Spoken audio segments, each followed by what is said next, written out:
puji dan syukur marilah kita panjatkan kehadirat Allah Subhanahu wa taala yang mana dalam kesempatan kali ini alhamdulillah kita diberi kesehatan, nikmat iman dan Islam dapat berkumpul dalam kegiatan diseminasi ini.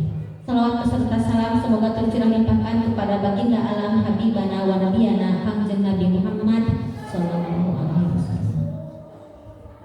Tak lupa saya ucapkan terima kasih kepada Bapak Ibu guru semuanya yang telah dapat meluangkan waktunya untuk mengikuti kegiatan diseminasi ini yang diselenggarakan atau diadakan oleh salah satu CGP atau salah satu peserta yang sedang mengikuti CGP ini untuk melaksanakan kegiatan diseminasi dengan tema budaya positif.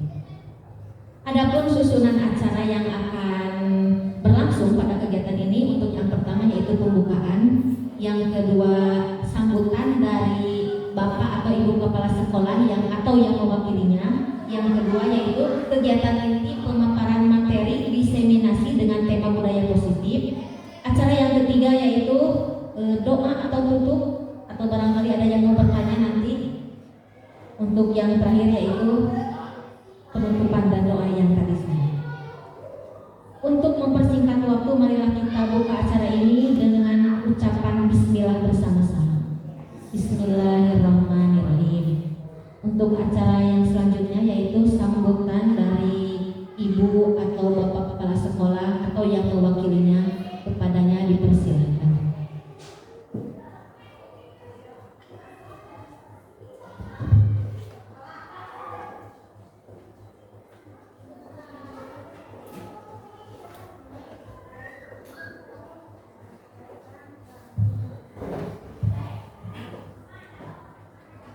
Assalamualaikum warahmatullahi wabarakatuh. Bismillahirrahmanirrahim. Puji dan syukur marilah kita panjatkan kehadirat Ilahi Robbi yang mana pada hari ini kita dapat berkumpul bersama dalam rangka diseminasi budaya positif.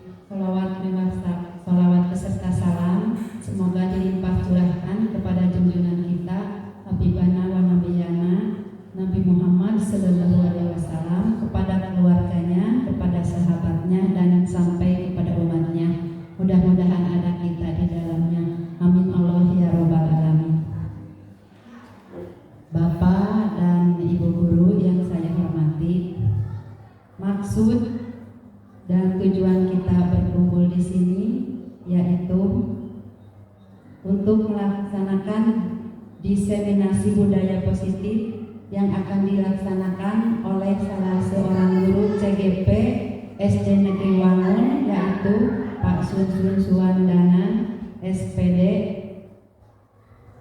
Dan kebetulan pada hari ini Bapak Kepala Sekolah sedang melaksanakan kegiatan yang diadakan di tingkat kabupaten. Dengan demikian, maka saya selaku perwakilan Kepala Sekolah sangat mendukung kegiatan ini. Semoga menambah wawasan bagi kita semua. Rupanya hanya sekian yang dapat saya sampaikan. Assalamualaikum warahmatullahi wabarakatuh.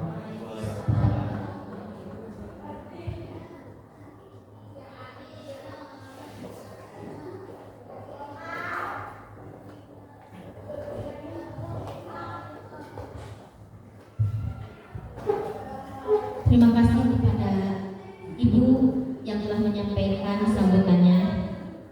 Untuk acara selanjutnya yaitu kegiatan inti pemaparan diseminasi yang bertema budaya positif. Ini merupakan salah satu kegiatan dari salah satu CGP kita, Bapak Sunsun Suwandana Dika SPD. Mudah-mudahan apa yang beliau sampaikan dapat kita cerna, dapat kita realisasikan, dapat kita juga manfaatkan untuk kita nanti dalam pembelajaran di kelas kita masing-masing. Untuk itu kepadanya dipersilakan untuk menyampaikan diseminasi dengan tema budaya positif.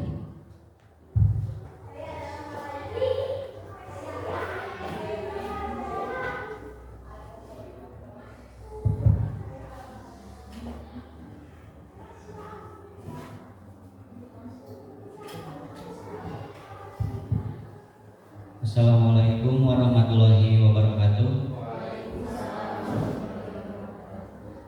Puji syukur marilah kita panjatkan kehadirat Allah Subhanahu wa taala.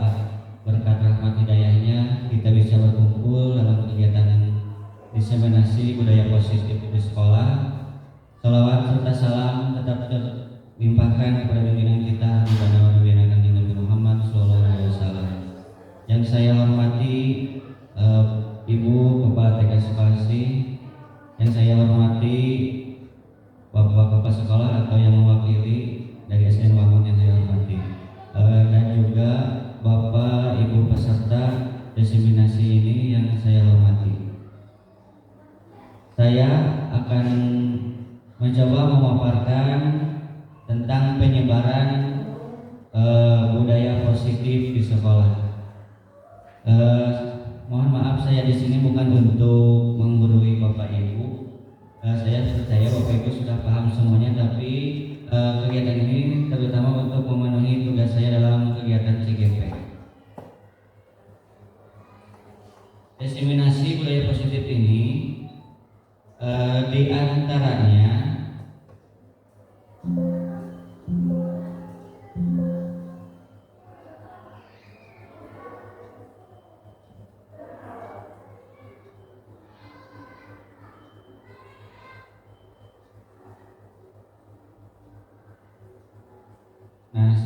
diantaranya konsep inti budaya positif ini, diantaranya yang pertama ada yang disebut dengan perubahan paradigma belajar. Nah, ini salah satu yang akan kita pelajari atau yang kita bahas dalam kegiatan ini.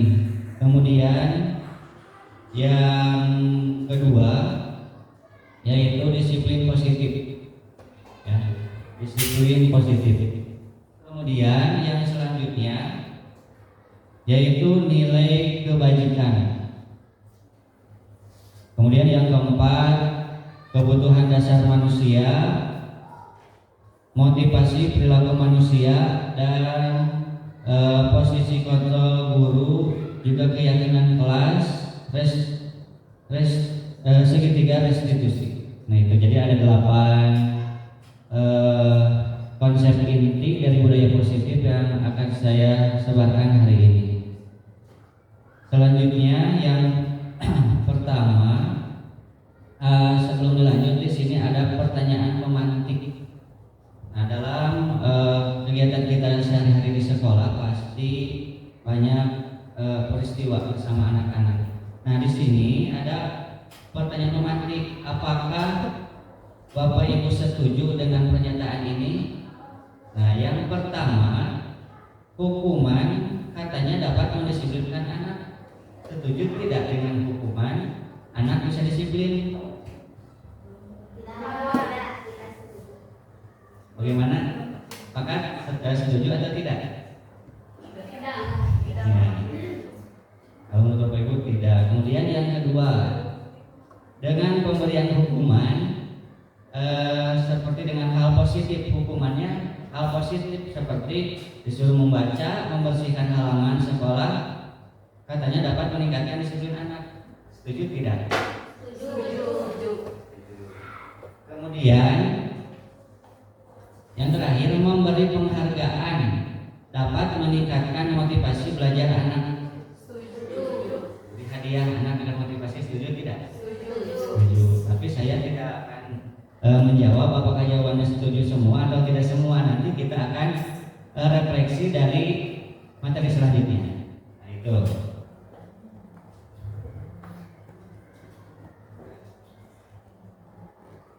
Di sini ada pembelajaran dengan paradigma baru. Maksudnya pembelajaran dengan paradigma baru dirancang berdasarkan prinsip pembelajaran yang diferensiasi, sehingga setiap siswa belajar sesuai dengan kebutuhan dari tahap perkembangan untuk mewujudkan profil pelajar Pancasila. Kemudian profil pelajar Pancasila itu apa saja di dalamnya? Yang pertama, beriman dan bertakwa kepada Tuhan Yang Maha Esa dan berakhlak mulia. Kemudian kebinekaan global, gotong royong, kreatif, bernalar kritis, mandiri. Nah mungkin semua ini bagi sekolah yang sudah kurikulum merdeka seperti kelas 1 kelas 4 pasti sudah paham bagaimana atau apa saja di dalamnya tentang profil pelajar Pancasila, tapi kita juga harus tahu semuanya. Kemudian selanjutnya di sini ada miskonsepsi teori kontrol. Menurut teori kontrol dari Dr. William Glasser, namun menurut beliau ilusi guru mengontrol murid. Kemudian ilusi bahwa semua penguatan prinsip efektif dapat bermanfaat. Ilusi bahwa kritik dan membuat orang merasa bersalah dapat menguatkan karakteristik. Kemudian ilusi bahwa orang dewasa memiliki hak untuk memaksa. Itu menurut William Glasser, tapi ini semuanya miskonsepsi, berarti tidak baik. Iya. Kemudian selanjutnya tentang disiplin. Nah, disiplin positif. Disiplin positif ini, kata disiplin berasal dari bahasa Latin yaitu disciplina, yang artinya belajar. Kemudian disiplin diri dapat membuat seseorang menggali potensinya menuju kepada sebuah tujuan, sesuatu yang dihargai dan bermakna. Dengan kata lain, disiplin diri juga mempelajari bagaimana cara kita mengontrol diri dan bagaimana menguasai diri untuk memilih tindakan yang mengacu pada nilai-nilai yang dihargai. Kemudian disiplin positif merupakan salah satu cara menerapkan disiplin yang bertujuan untuk menumbuhkan kesadaran serta memberdayakan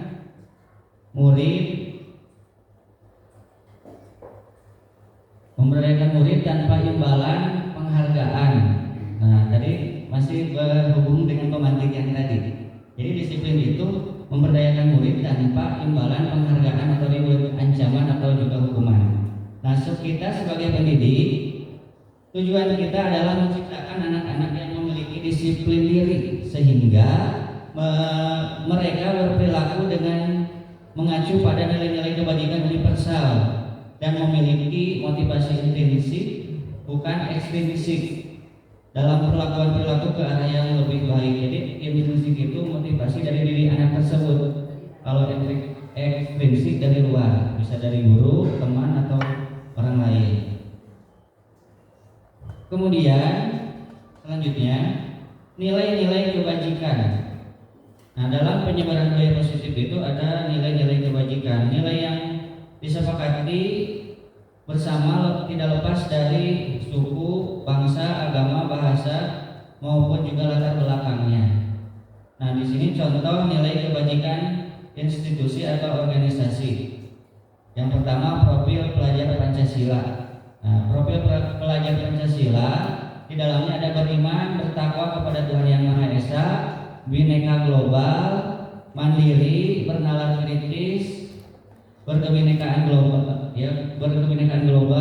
bergotong royong dan juga kreatif. Kemudian keterampilan hidup. Dalam keterampilan hidup dapat dipercaya lurus hati, pendengar yang aktif, tidak merendahkan orang lain, juga memberikan yang terbaik dari diri. Kemudian Ibu Primary Year Program atau PYP. Nah, ini di dalamnya toleransi, rasa hormat, kemudian integritas, mandiri, menghargai, antusias, empati, keingintahuan, kreatif, kerjasama, percaya diri, dan komitmen. Selanjutnya kebutuhan dasar manusia itu diantaranya kebutuhan dasar manusia juga bisa diartikan sebagai suatu yang kita lakukan untuk mendapatkan apa yang kita inginkan. Itu kebutuhan manusia. Seluruh tindakan yang kita miliki juga memiliki tujuan tertentu, yang semua usaha terbaik yang kita lakukan adalah dalam rangka agar kebutuhan dasar kita terpenuhi dengan baik. Kemudian ada 5 kebutuhan dasar manusia. Yang pertama, bertahan hidup. Kita ingin bertahan hidup seperti butuh makanan, pakaian, tempat tinggal, rasa aman dan juga kesehatan. Kemudian yang kedua, kasih sayang dan rasa diterima. Di antaranya rasa diterima, dipedulikan, berbagi, kerjasama, menjadi bagian dalam kelompok. Nah itu. Kemudian yang ketiga, kebutuhan dasar manusia itu penguasaan, harga diri, keinginan untuk dianggap, memimpin, berprestasi, diakui, dan juga ingin didengar. Selanjutnya yang keempat, yaitu kebebasan. Manusia juga ingin bebas, mandiri, memiliki pilihan, mencoba hal baru, mampu mengendalikan arah dirinya. Kemudian yang kelima, kebutuhan dasar manusia adalah kesenangan dengan cara bermain, humor, antusiasme, dan juga tertawa. Nah itulah 5 kebutuhan dasar manusia. Untuk lebih jelas, mari kita simak video selanjutnya.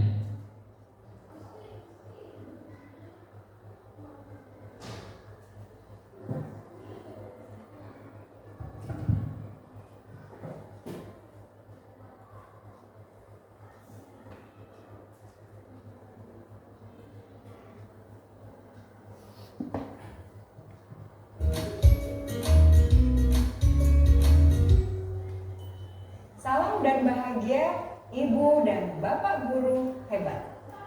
Untuk membangun budaya sekolah yang positif dengan lingkungan yang aman dan mendukung murid untuk menjadi pribadi yang berdaya, seimbang, dan bahagia, salah satu upaya yang dapat dilakukan oleh guru adalah memahami kebutuhan dasar yang mendasari perilaku murid. Pada video kali ini, kita akan membahas tentang 5 kebutuhan dasar manusia.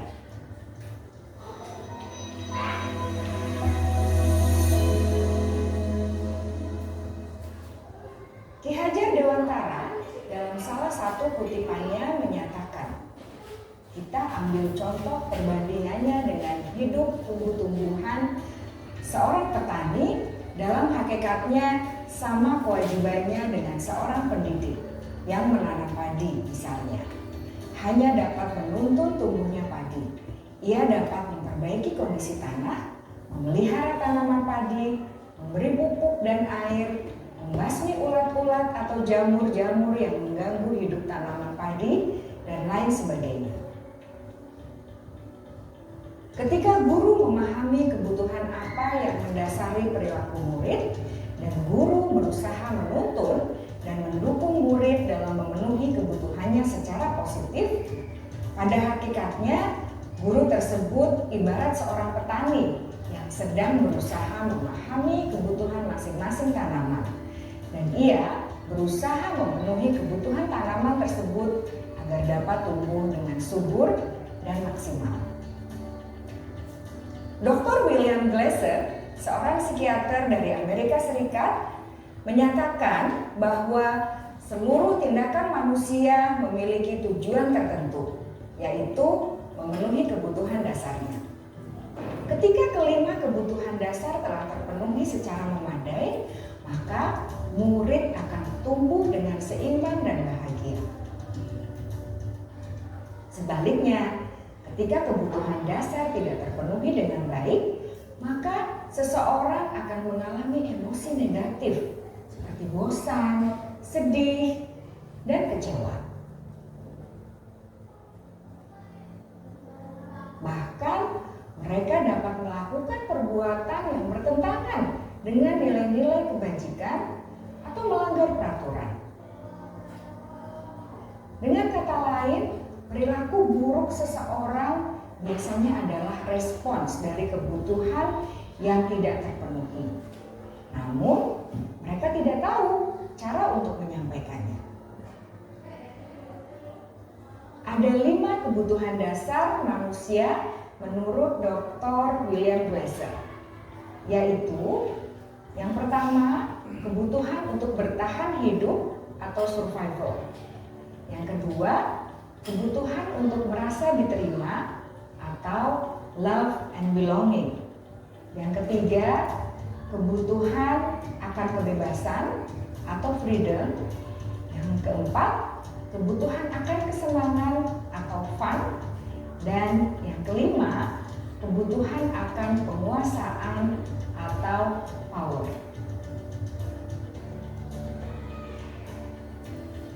Kebutuhan dasar yang pertama adalah kebutuhan yang bersifat fisiologis untuk bertahan hidup atau survival. Misalnya, kesehatan, rumah, dan makanan. Kebutuhan biologis sebagai bagian dari proses reproduksi termasuk kebutuhan untuk tetap bertahan hidup. Kebutuhan untuk merasa aman juga termasuk dalam kebutuhan ini.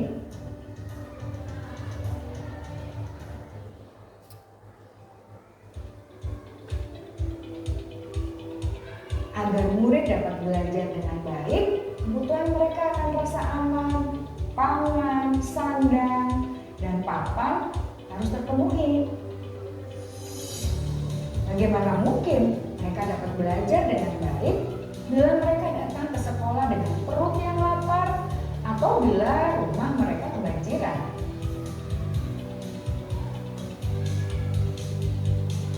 Setelah kita mengetahui kebutuhan pertama yang sebagian besar bersifat fisiologis, mari kita lihat kebutuhan kedua sampai kelima yang semuanya berhubungan dengan psikologis.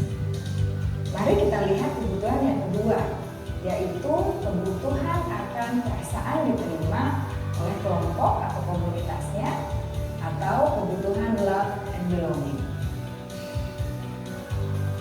Kebutuhan ini meliputi keinginan untuk tetap terhubung dengan orang lain seperti teman, keluarga, teman kerja, dan kelompok di mana kita tergabung. Setiap murid ingin menjadi bagian yang berharga dari kelas dan juga sekolah. Mereka juga ingin diterima oleh orang lain dan kelompoknya. Bahkan, murid yang terlihat paling cuek pun jauh di dasar hatinya pasti ingin merasa diterima. Sebagai guru, seharusnya kita dapat menerima murid kita apa adanya, sesuai dengan kodratnya. Karena setiap murid adalah unik. Mereka memiliki kekuatannya masing-masing, sehingga guru seharusnya bisa menciptakan kesempatan untuk murid berkolaborasi dan memiliki ikatan emosi satu sama lain. Murid-murid yang memiliki kebutuhan yang besar untuk merasa diterima, biasanya mereka belajar karena suka pada gurunya. Dan mereka juga suka bekerja dalam kelompok. Kebutuhan yang ketiga adalah kebutuhan akan kebebasan atau kebutuhan membuat pilihan. Murid harus diberi kesempatan untuk membuat pilihan dan bertanggung jawab atas pilihan yang mereka telah ambil. Memberi mereka kebebasan bukan berarti membiarkan mereka melakukan apa saja yang mereka mau, melainkan lebih memberi mereka kesempatan untuk membuat pilihan, menyuarakan pendapat mereka dengan percaya diri, dan memberi mereka kesempatan untuk mencoba hal-hal yang baru. Pembelajaran dengan metode yang beragam dan menarik juga akan memenuhi kebutuhan murid tentang kebebasan ini. Pembelajaran berdiferensiasi, di mana guru menyediakan beberapa jenis tugas yang bisa dipilih oleh murid sesuai minat mereka, sangat baik untuk mengembangkan murid menjadi lebih mandiri dan memiliki motivasi internal. Karena kebutuhan akan kebebasan pada dasarnya adalah kebutuhan untuk mandiri, memiliki otonomi, memiliki pilihan, dan mampu mengendalikan arah hidupnya sendiri.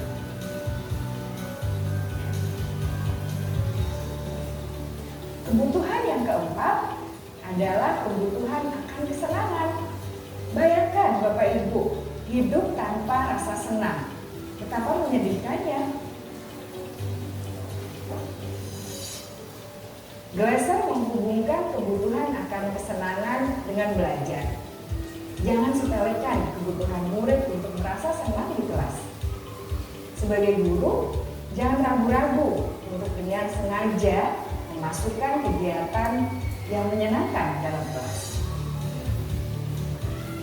Murid-murid dengan kebutuhan dasar kesenangan yang tinggi ingin menikmati apa yang mereka lakukan. Mereka juga konsentrasi tinggi saat mengerjakan hal-hal yang disenangi.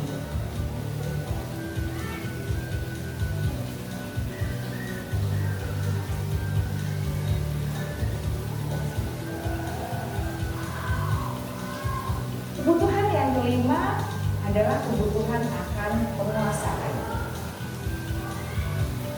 Setiap murid memiliki kebutuhan untuk merasa kompeten, menjadi terampil, diakui pencapaian dan keterampilannya, didengarkan, bisa membuat dampak dan pengaruh, dan memiliki rasa harga diri. Mereka sebaiknya diberi kesempatan untuk membuat keputusan tentang hal-hal yang penting dalam hidupnya dan tidak merasa dikontrol oleh sistem sekolah. Pada murid yang telah menginjak usia remaja, seringkali mereka merasa tidak memegang kendali atas kehidupannya sendiri, karena guru kerap kali berpengaruh dalam mengambil keputusan. Murid-murid yang memiliki kebutuhan dasar akan penguasaan yang tinggi biasanya selalu ingin menjadi pemimpin. Mereka juga suka mengamati sebelum mencoba hal-hal yang baru. Mereka juga perfeksionis dan merasa kecewa bila melakukan kesalahan.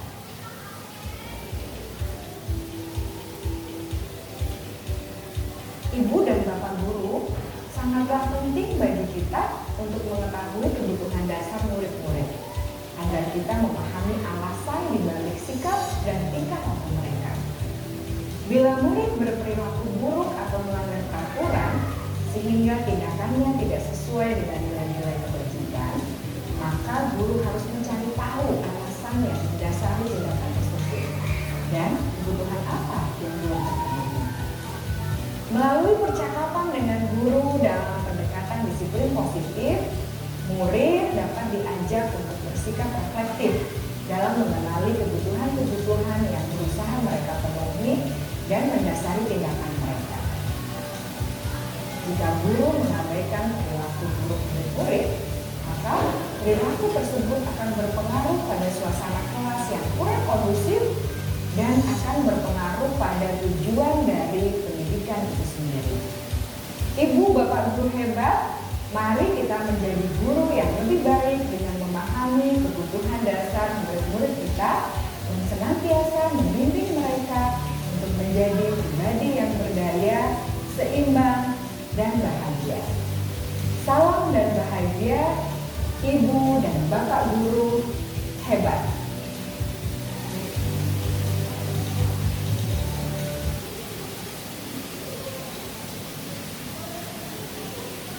Ya baik, nah itulah pemahaman tentang 5 kebutuhan manusia. Selanjutnya tentang motivasi perilaku manusia.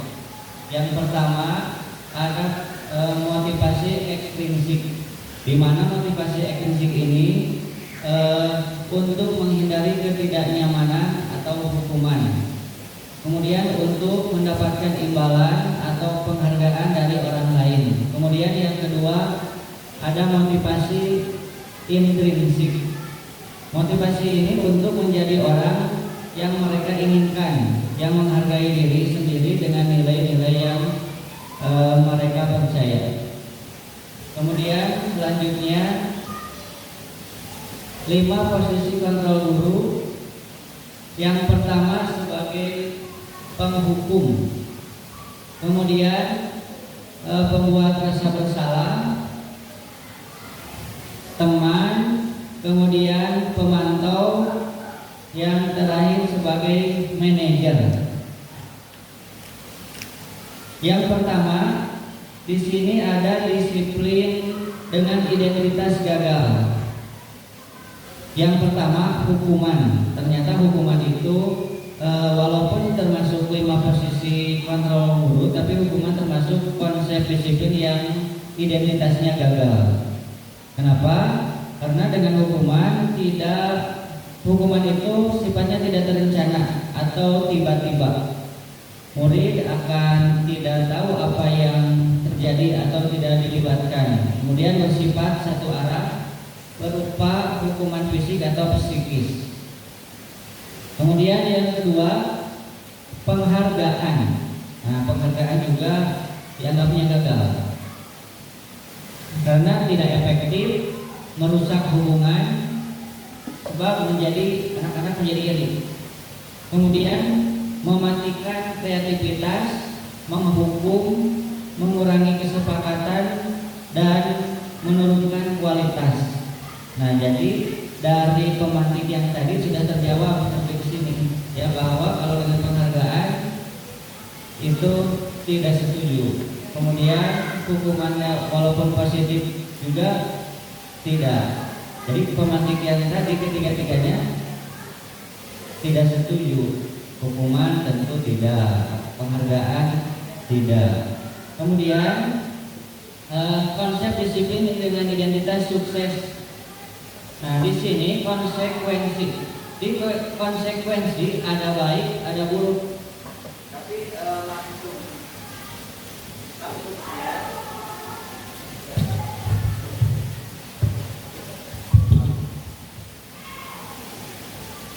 Konsekuensi. Nah, di konsekuensi yang pertama terencana, disepakati sesuai peraturan. Kemudian murid tetap dibuat rasa tidak nyaman. Nah, ini mungkin kekurangan di konsekuensi. Sikap guru selalu memonitor murid selalu dipantau oleh gurunya. Mungkin murid juga kalau terus dipantau, dia dalam dirinya merasa tidak nyaman. Walaupun dengan memantau itu sangat baik. Kemudian yang ketiga selanjutnya yaitu restitusi. Nah, dengan restitusi ini proses penciptaan kondisi bagi murid untuk memperbaiki kesalahan.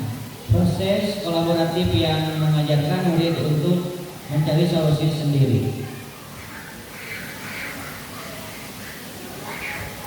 Nah, di sini ada contoh penerapan 5 posisi kontrol guru.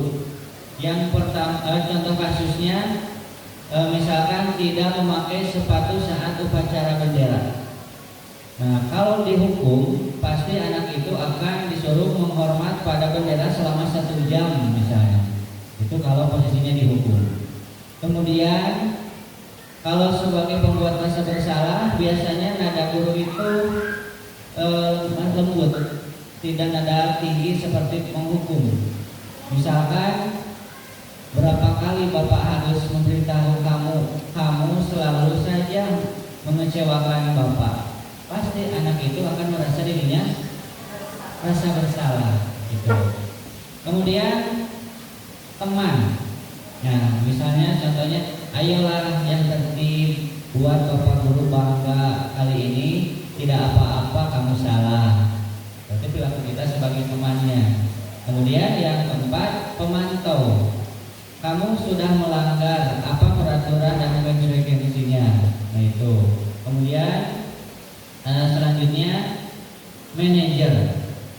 Apakah kamu tahu kesalahanmu? Kira-kira bagaimana kamu memperbaiki kesalahanmu?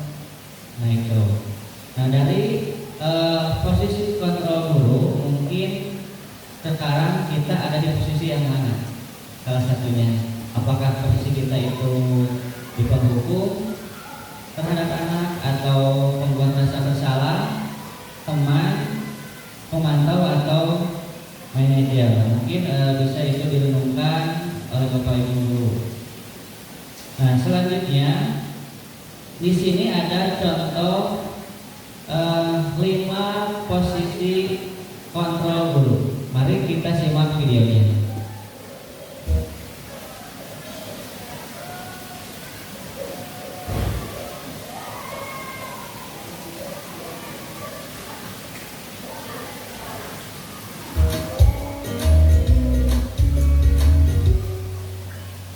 Salam bahagia Ibu dan Bapak guru hebat.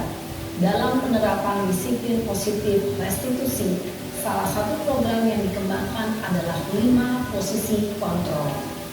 5 posisi kontrol dalam restitusi adalah proses perjalanan seorang pendidik agar dapat mengenali dirinya. Pada video kali ini, kita akan membahas tentang 5 posisi kontrol yang dikembangkan oleh Diane Goshen dan contoh penerapannya.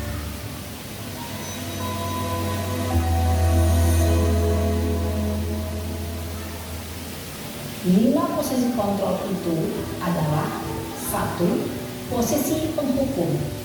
2. Posisi pembuat merasa bersalah. 3. Posisi teman. 4. Posisi pemantau atau monitor. Dan 5. Posisi manajer. Untuk lebih memahami kelima posisi tersebut, mari kita saksikan kasus Naren yang terlambat hadir 20 menit di sekolah dan melihat bagaimana kelima posisi kontrol dalam menghadapi masalah tersebut.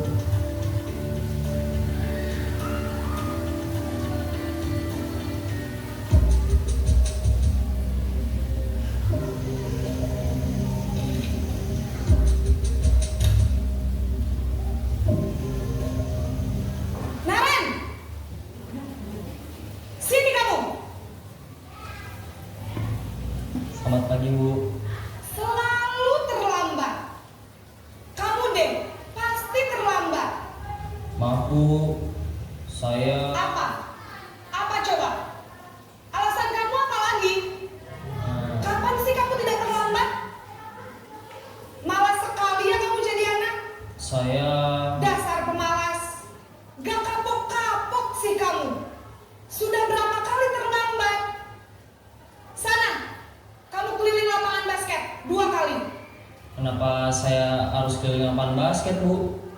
Kenapa? Kamu melawan ibu? Berani-beraninya jawab. Sudah terlambat, masih berani jawab pula. Sekarang, keliling lapangan basket 5 kali sekalian. Biar kapok. Cepat. Pergi sana ke lapangan basket.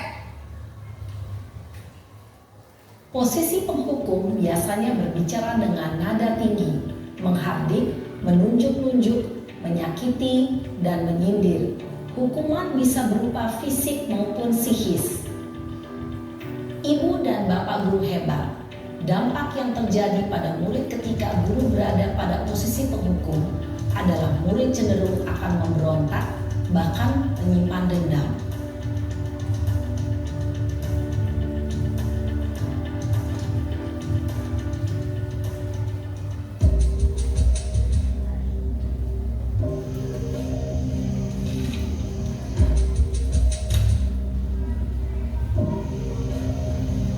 Naren!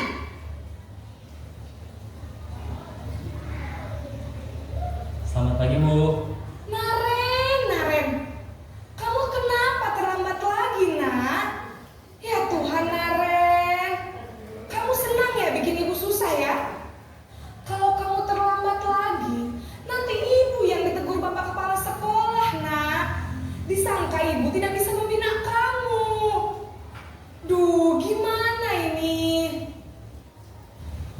Maaf, Bu. Duh Gusti Naren. Kamu suka ya kalau ibu ditegur bapak kepala sekolah? Terus, sekarang ibu harus tulis apa ini di buku absen? Ini kamu sudah sering terlambat loh. Ibu harus apa coba? Maaf, Bu. Maaf sekali. Ya sudah, lain kali jangan bikin ibu susah lagi anak ya. Ibu tidak akan kuat lagi kalau kamu begini terus. Bisa jantungan kalau ibu ditegur bapak kepala sekolah. Sana cepat ke kelas. Maaf ya, Bu. Maaf sekali. Posisi pembuat rasa bersalah berbicara dengan nada tenang, cenderung lembut. Namun kata-kata yang diutarakan membuat murid merasa menjadi orang yang gagal, memandang buruk dirinya sendiri, merasa tidak berharga, dan tidak sanggup membahagiakan orang lain. Ketika guru mengambil posisi pembuat rasa bersalah, murid akan menganggap dirinya yang bersalah dan ia akan menyimpan emosi negatif tersebut di dalam dirinya.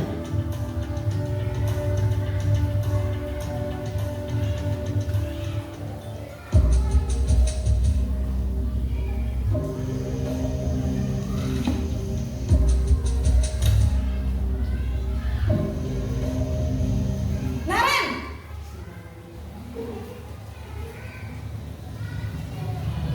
Selamat pagi, Bu. Wah, sudah jam berapa ini, Nak? Terlambat lagi ya, sayang. Iya, Bu. Habis ibu saya lupa bangunkan saya, Bu. Kamu malah menyalahkan ibu kamu. Kamu bukannya anak yang larinya paling kencang. Kok terlambat sih?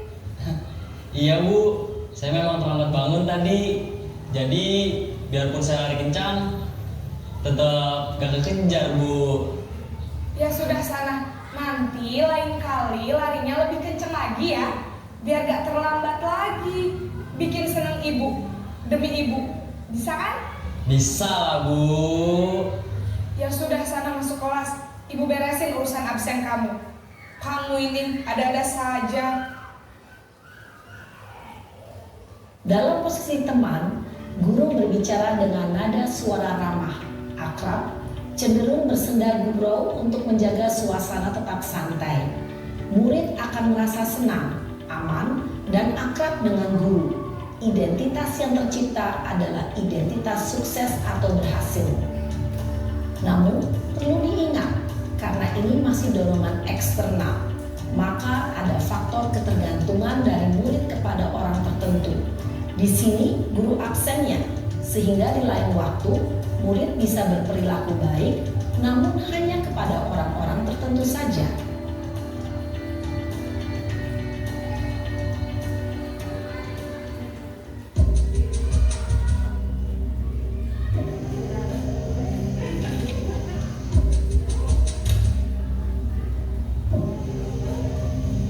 Naren!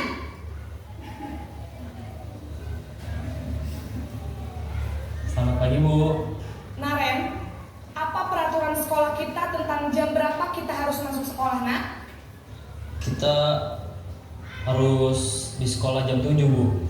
Iya betul, sekarang sudah jam 7.20. Naren sudah tahu konsekuensinya jika terlambat hadir. Paham, Bu. Saya harus tinggal kelas pas jam istirahat selama 20 menit. Iya benar, konsekuensinya demikian. Jadi nanti jam 9.30 pas istirahat, kamu harus tinggal di kelas, kerjakan tugas tambahan untuk ketertinggalan kamu, ya? Baik, Bu.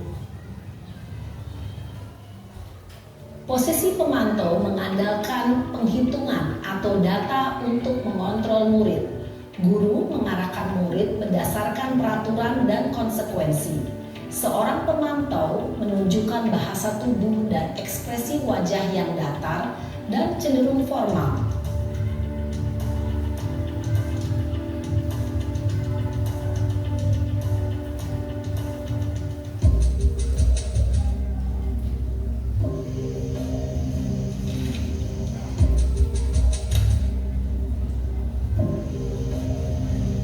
Naren!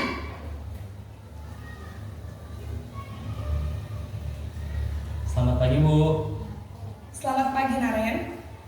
Maaf, Bu. Saya terlambat. Iya, sekolah masuknya jam 7, sekarang sudah jam 7.20. Jadi sekarang bagaimana ini, Naren? Maaf, Bu. Saya lupa setel alarm saya semalam. Baiklah, menurut kamu, keyakinan sekolah yang mana yang perlu kamu tingkatkan? Menghargai diri sendiri dan orang lain mungkin, ya, Bu. Setuju. Jadi, apakah Naren meyakini prinsip saling menghormati tersebut? Iya, Bu. Saya meyakininya. Apakah Naren bersedia memperbaiki masalah keterlambatan ini? Bersedia, Bu. Bagaimana kamu akan perbaiki masalah keterlambatan ini? Saya akan coba untuk tidak lupa menyetel alarm saya, Bu. Baik, kalau Naren lupa menyetel alarm di rumah, ada orang yang kira-kira bisa bantu mengingatkan tidak? Ada, Bu. Kakak saya, Kak Emma. Ada lagi selain Kak Emma? Selain Kak Emma, ada ibu saya. Baik, jadi yang mengingatkan Naren adalah Kak Emma dan ibu kamu ya? Kira-kira akan mulai setel alarm kapan nih Naren? Setelah pulang sekolah, akan segera saya lakukan. Baik, jadi Naren akan setel alarm untuk bangun besok pagi dan akan diingatkan oleh kakak dan ibunda Naren ya. Ada lagi yang mungkin perlu dilakukan Naren agar tidak terlambat bangun lagi? Tidak ada, Bu. Baik Naren, terima kasih untuk kerjasama kamu. Sekarang kamu perlu kembali ke kelas untuk belajar. Baik, Bu. Terima kasih. Posisi manajer adalah posisi kontrol yang disarankan untuk membimbing murid memiliki sikap disiplin yang positif, yaitu murid yang mandiri, bertanggung jawab, dan dapat memecahkan masalah. Tujuan dari posisi ini adalah agar murid dapat berefleksi atas tindakannya. Guru akan dengan tulus memberikan pertanyaan-pertanyaan bermakna, sehingga membuat murid dapat belajar dari kesalahannya dan mencari sebuah solusi untuk menyelesaikannya. Ibu dan Bapak guru hebat, setelah mengamati adegan kelima posisi kontrol tadi, kira-kira posisi mana yang paling ideal? Posisi mana yang dapat menunjang motivasi intrinsik murid? Ya, tentu posisi manajer. Posisi ini memang posisi ideal yang ingin dituju setiap pendidik. Pada posisi inilah, guru dapat menerapkan disiplin positif yang berpihak pada murid, yang memerdekakan murid. Perjalanan seorang pendidik tentunya tidak mudah untuk sampai pada posisi seorang manajer. Namun, tujuan kita pasti, yaitu menciptakan murid-murid yang mandiri, merdeka, dan bertanggung jawab. Semoga penggambaran 5 posisi kontrol yang telah diperlihatkan ini dapat menjadi ajang refleksi bagi kita semua, agar dapat terus mengasah dan menerapkan disiplin positif yang memerdekakan murid. Mari terus berlatih dan bersemangat. Selamat menerapkan. Salam dan bahagia Ibu dan Bapak Guru hebat.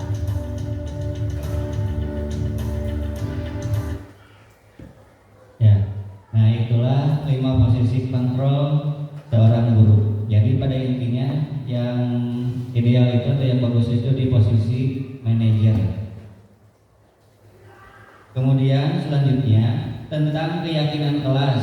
Mengapa keyakinan kelas atau tidak peraturan kelas? Nah di sini mengapa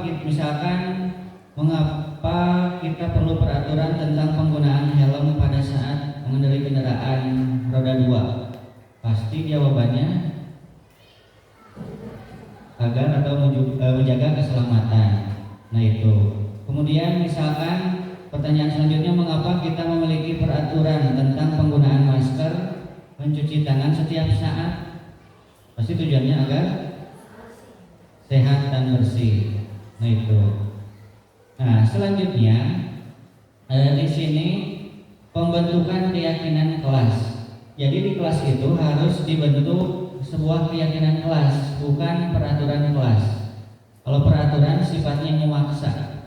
Kalau keyakinan itu yang pertama bersifat lebih abstrak daripada peraturan yang lebih rinci dan konkret. Kemudian keyakinan kelas berupa pernyataan universal. Jadi masih bersifat umum. Kemudian pernyataan keyakinan kelas senantiasa dibuat dalam bentuk positif. Itu. Kemudian keyakinan kelas hendaknya tidak terlalu banyak sehingga siswa mudah untuk mengingatnya. Kemudian keyakinan kelas sebaiknya sesuatu yang dapat diterapkan di lingkungan tersebut. Semua warga kelas hendaknya ikut berkontribusi dalam pembuatan keyakinan kelas lewat curah pendapat. Jadi dalam pembuatannya didiskusikan dengan anak. Kemudian jangan terlalu banyak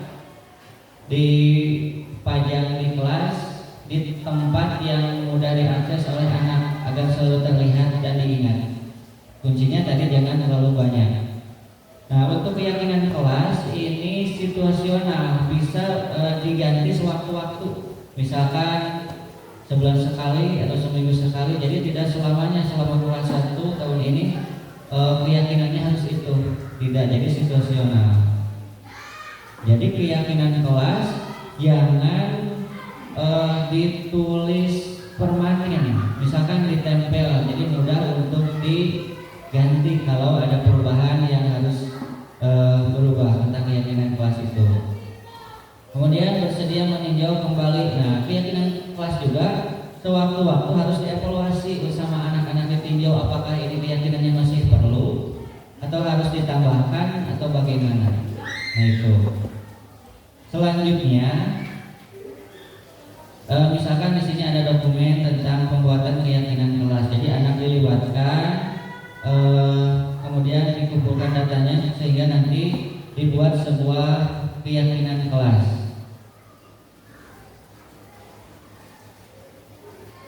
Nah, untuk selanjutnya yaitu tentang segitiga restitusi. Nah, dalam segitiga restitusi ini mempunyai makna yaitu suatu proses dialog yang dijalankan oleh guru agar menghasilkan murid yang mandiri dan bertanggung jawab. Dalam segitiga restitusi ini memiliki tahapan. Yang pertama, tahapannya menstabilkan identitas. Nah, dalam menstabilkan identitas, di sini harus dibuat pertanyaan-pertanyaan dengan anak. Misalkan berbuat salah itu tidak apa-apa. Tidak ada manusia yang sempurna. Saya juga pernah melakukan kesalahan seperti itu. Kita bisa menyelesaikan ini. Kemudian Bapak tidak tertarik untuk mencari kesalahan, tapi mari kita cari solusinya. Jadi kepada anak itu seperti itu. Kemudian kamu berhak merasa begitu. Apakah kamu sedang menjadi teman yang baik buat dirimu sendiri? Nah, ini dalam menstabilkan diri anak. Jadi jangan cari siapa yang melakukan atau awalnya bagaimana, tapi dengan kata-kata ini kita bisa menstabilkan anak. Kalau kita anak bermasalah, dicari anak yang bermasalahnya lagi, jadi nambah masalah lagi. Jadi usahakan stabilkan dulu anak tersebut. Kemudian dari segitiga restitusi ini yang kedua yaitu validasi tindakan yang salah. Nah, dalam hal ini misalkan padahal kamu bisa melakukan yang lebih buruk ini. Jadi seolah-olah kamu bahasa Sunda mah pangunangkeun heula budak ngarah tenang teh gitu. Misalkan padahal kamu bisa melakukan lebih buruk dari ini ya. Kamu pasti punya alasan mengapa melakukan hal itu. Nah, dari materi tadi setiap orang itu pasti dalam tindakannya memiliki tujuan. Jadi harus ditanya dulu tujuan. Kemudian kamu patut bangga pada dirimu sendiri karena kamu telah melindungi sesuatu yang penting menurutmu. Kamu boleh mempertahankan sikap itu, tapi kamu harus menambahkan sikap yang baru. Nah, di sini bergeser untuk mengarahkan anak atau menuntunnya. Yang ketiga, segitiga restitusi ini tentang menanyakan keyakinan. Nah, jadi di sekolah, di kelas kan sudah dibuat keyakinan. Jadi tanyakan keyakinan terhadap anak itu. Caranya apa yang kita percaya di kelas atau keluarga, apa nilai-nilai umum yang kita telah sepakati. Jadi tanyakan kepada anak itu ketika berbuat tidak baik tentang hubungannya dengan keyakinan kelas. Apa bayangan kita tentang kelas yang ideal? Kamu mau jadi orang yang seperti apa? Nah, itu tanya kepada anak. Kemudian untuk lebih jelas lagi di sini ada contoh video tentang segitiga restitusi. Mari kita simak bersama.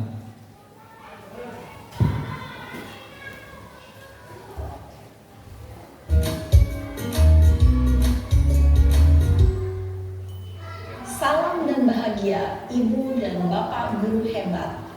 Pada video kali ini kita akan membahas tentang salah satu program disiplin positif yang diterapkan di lingkungan sekolah yang dikenal dengan nama restitusi.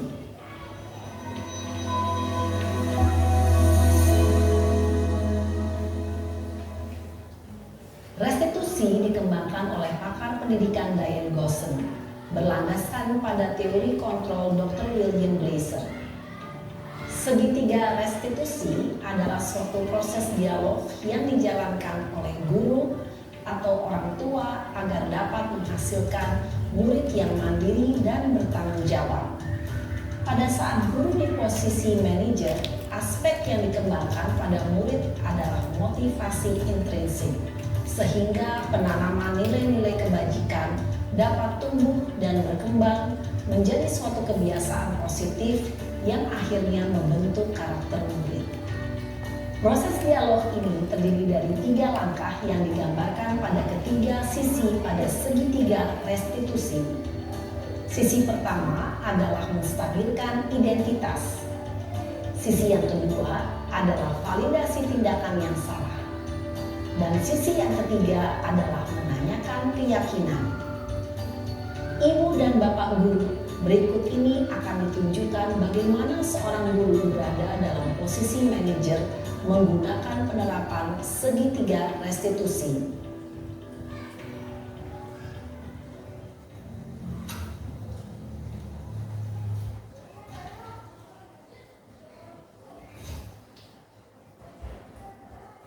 Siang Sarah.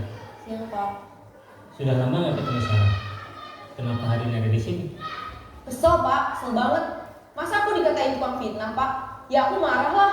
Aku balik katain Eka di depan kelas. Kesel banget. Oh begitu. Ya pasti kamu marah dan kesal. Bapak juga akan marah apabila ada yang menuduh Bapak seperti itu.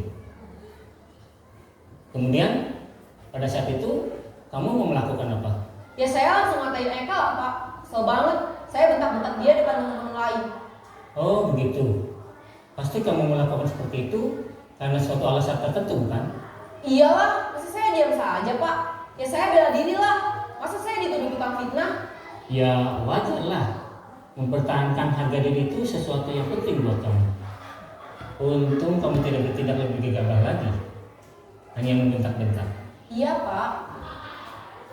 Untung saya masih bersabar dan hanya membentak saja. Sudah gemes padahal. Saya pasti bela diri lah. Ya pasti ya. Tapi kamu memilih untuk tetap bertahan dan bersabar. Kamu memilih untuk tidak berbuat lebih parah lagi bukan? Iya. Nah, sekarang coba kita lihat lagi tindakan kamu yang bentak-bentak Eka di kelas. Tindakan kamu itu kira-kira sesuai dengan keyakinan kelas atau prinsip kamu tidak? Enggak lah Pak. Capek Pak jadi pemarah. Jadi keyakinan atau prinsip mana yang kurang sesuai dengan keinginan kamu? Ya, saya sebenarnya sangat menghargai orang lain. Mungkin saat itu saya menjadi emosi, jadi tidak menunjukkan sikap itu. Kamu meyakini tidak? Menghargai orang lain itu penting buat kamu. Yakinlah Pak. Iya, setuju. Kita harus saling menghargai. Namun, ada juga keyakinan yang kita sepakati yang perlu kita jalankan apabila kita sedang marah, bukan? Ya saya bisa lebih proaktif, mulai dengan diri sendiri. Saya bisa jadi lebih bersabar, mengambil waktu jeda untuk berpikir mau apa selanjutnya. Kira-kira kamu bersedia memperbaiki masalah ini tidak? Bersedia Pak. Kalau kamu memperbaiki masalah ini, kamu akan menjadi orang seperti apa? Saya akan menjadi orang yang bertanggung jawab kali ya Pak. Dan senantiasa proaktif. Iya, menurut kamu bagaimana rasanya menjadi orang seperti itu? Ya nyaman lah, bangga bisa bersabar dan menahan diri. Baiklah kalau begitu. Yuk kita pikirkan bagaimana memperbaiki masalah ini.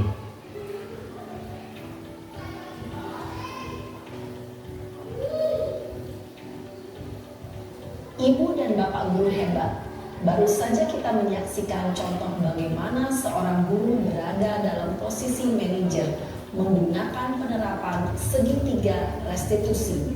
Mari kita bahas satu persatu. Pada sisi pertama, menstabilkan identitas berdasarkan pada prinsip bahwa membuat kesalahan adalah bagian dari proses pembelajaran. Sisi pertama dari segitiga ini berperan menggeser identitas murid dari identitas gagal ke identitas sukses.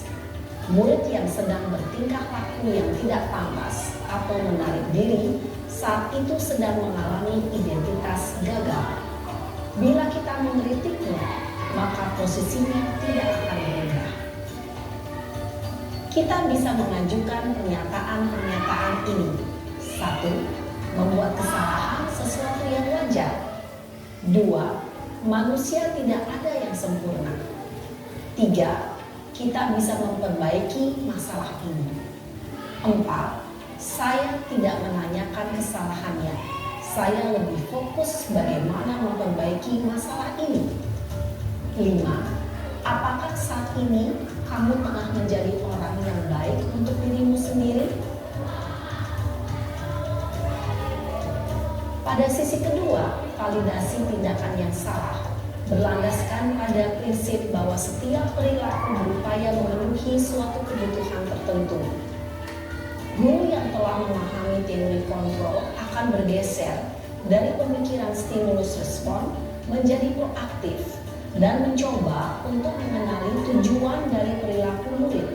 Mengenali dan mengakui kebutuhan murid ini dapat memperbaiki hubungan dengan murid tersebut. Pernyataan atau pertanyaan bisa disampaikan dengan nada suara tidak menghakimi atau memojokkan, sehingga dapat mengembalikan murid pada posisi positif. 1. Kamu bisa saja bertindak lebih gegabah lagi dari ini. 2. Kamu bukan melakukannya tanpa suatu alasan tertentu. 3. Kamu melakukannya karena mempertahankan sesuatu yang penting bagimu. 4. Mungkin kamu bisa mempelajari suatu perilaku baru yang lebih efektif. Bersediakah kamu mempelajarinya? Selanjutnya, kita akan simak sisi terakhir, yaitu menanyakan keyakinan. Teori kontrol menyatakan bahwa pada dasarnya kita termotivasi secara intrinsik. Pada saat perilaku yang salah telah divalidasi dan identitas sukses telah stabil, maka murid telah siap mengaitkan keyakinan-keyakinannya dengan tindakannya yang salah dan pemikirannya telah bergeser ingin menjadi orang yang dituju. Pertanyaan-pertanyaan ini dapat mengaitkan keyakinan-keyakinan yang dianut murid. 1. Sebagai keluarga atau kelas, apa yang kita yakini?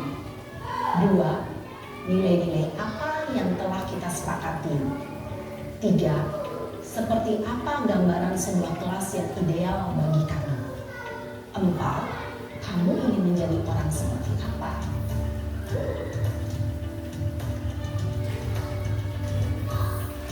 Dalam menerapkan segitiga restitusi, perlu diperhatikan beberapa hal, yaitu 1. Perilaku yang salah perlu dikaitkan dengan nilai-nilai atau keyakinan-keyakinan yang telah disepakati atau dituju. 2. Kesediaan orang yang melakukan kesalahan untuk memperbaiki masalah. 3.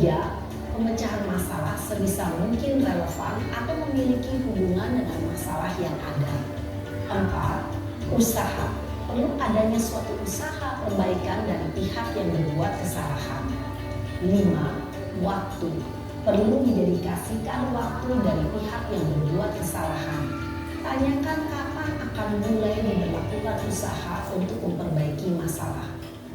Dengan memahami struktur penerapan segitiga restitusi, diharapkan guru dapat menerapkan posisinya sebagai manajer dengan mengajukan pertanyaan-pertanyaan bermakna yang dapat membuat murid menjadi lebih percaya diri, bertanggung jawab, dan mandiri. Nah, Ibu Bapak Guru, perlu tidaknya mengikuti ketiga tahapan dalam segitiga restitusi bergantung pada ringan beratnya suatu permasalahan. Misalnya, bila permasalahan tersebut ringan, maka tidak perlu dijalankan secara berurutan, Bahkan bisa semudah menanyakan apa keyakinan yang kita sepakati. Dengan menjalankan segitiga restitusi, dengan mengajukan pertanyaan-pertanyaan bermakna, diharapkan murid menjadi lebih kuat secara pribadi, dapat membuka wawasan murid agar dapat menyelesaikan permasalahannya sendiri, semakin percaya diri, mandiri, dan merdeka. Salam dan bahagia, Ibu Bapak Guru hebat.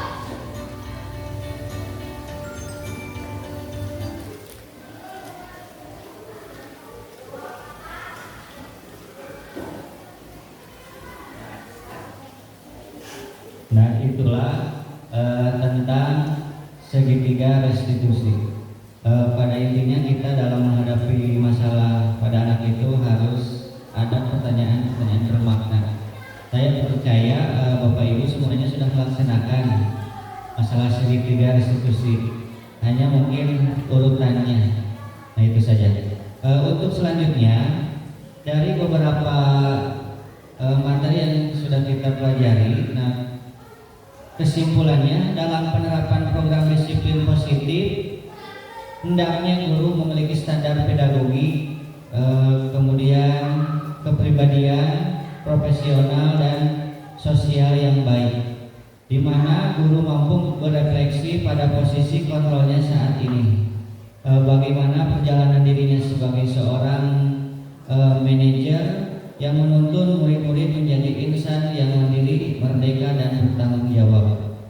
Nah, itu yang dapat saya sampaikan tentang penyebaran budaya positif. Untuk selanjutnya pasti dari kegiatan ini Bapak Ibu, kita semua sudah merefleksi tentang kita dan bagaimana kita selanjutnya tentang menciptakan budaya positif. Sebelum ditutup, saya ingin Bapak Ibu menuliskan refleksi kegiatan hari ini. Nanti untuk alatnya saya siapkan, untuk kertasnya saya siapkan.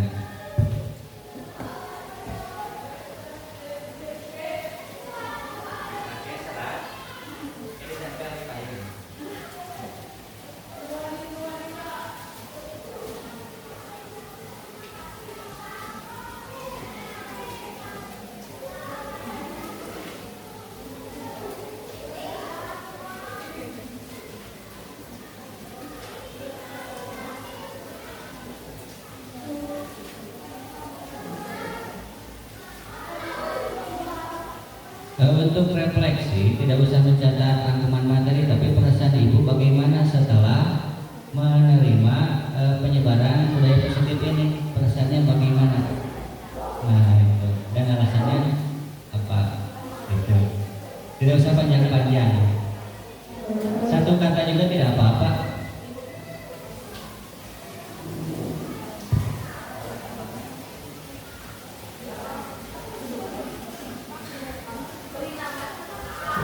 Nama tidak usah, langsung saja tulis. Kalau sudah terlanjur tidak apa-apa. Nanti yang kalau sudah selesai bisa ditempel di depan.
Kalau sudah, silakan tempel di karton yang sudah ditempel di depan. Ya, jadi merefleksi rasanya bagaimana, terus bagaimana nanti kita ke depannya dari kegiatan hari ini.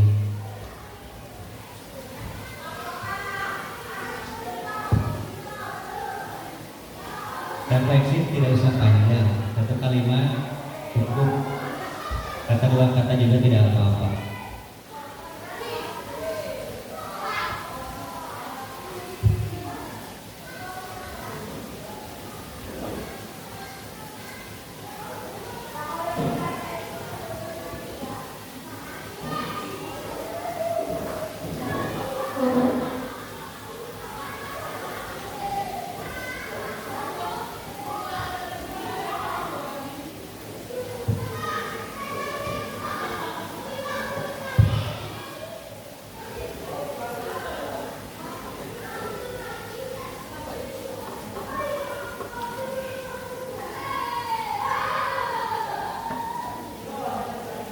Silakan tempel, posisinya bebas mau di sebelah mana.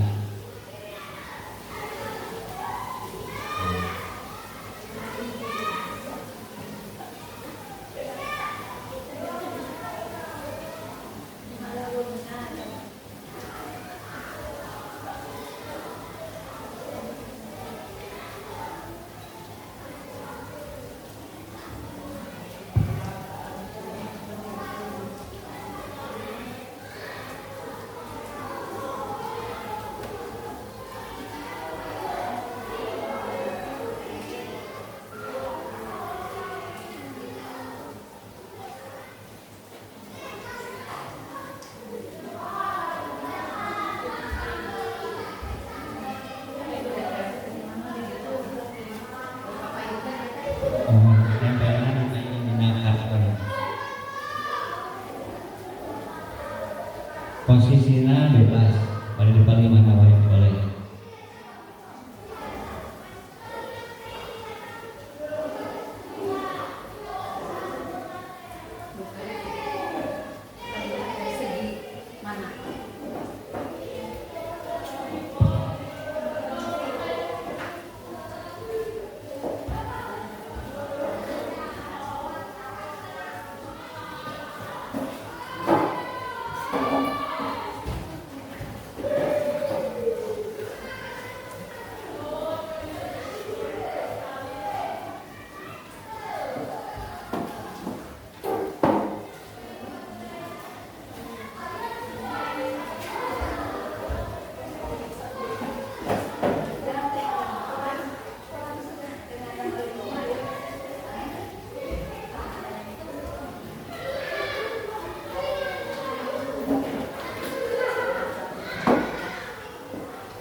Ya, terima kasih. Mudah-mudahan dengan refleksi ini kita bisa menerapkan budaya positif dalam kehidupan sehari. Wassalamualaikum warahmatullahi wabarakatuh.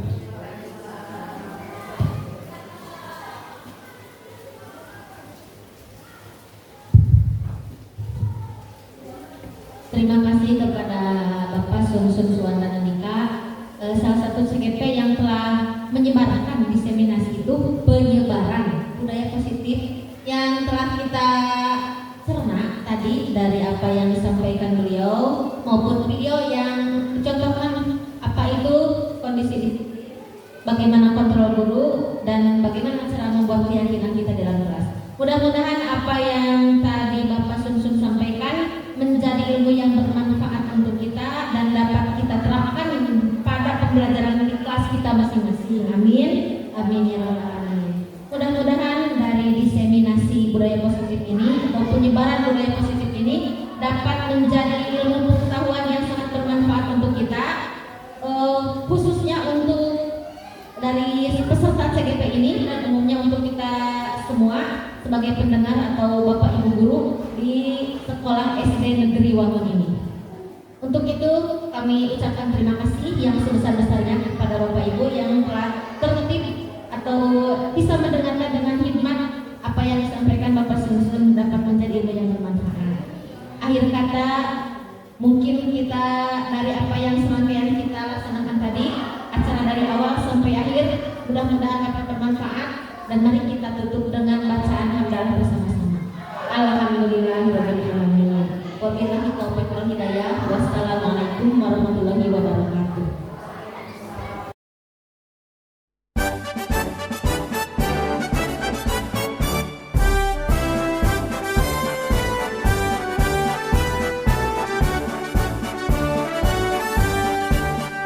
Bulatkan tekad, kuatkan hati, negeri ini memanggilmu kawan.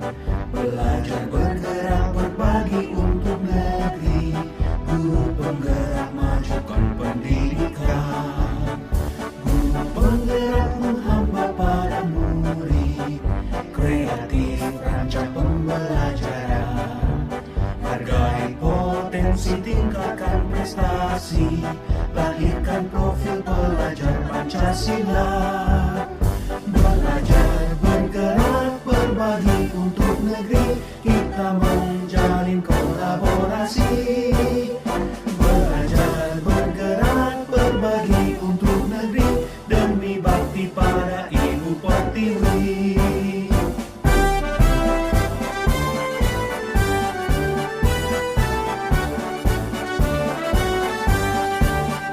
Bulatkan tekad, kuatkan hati, negeri ini memanggilmu kawan. Belajar,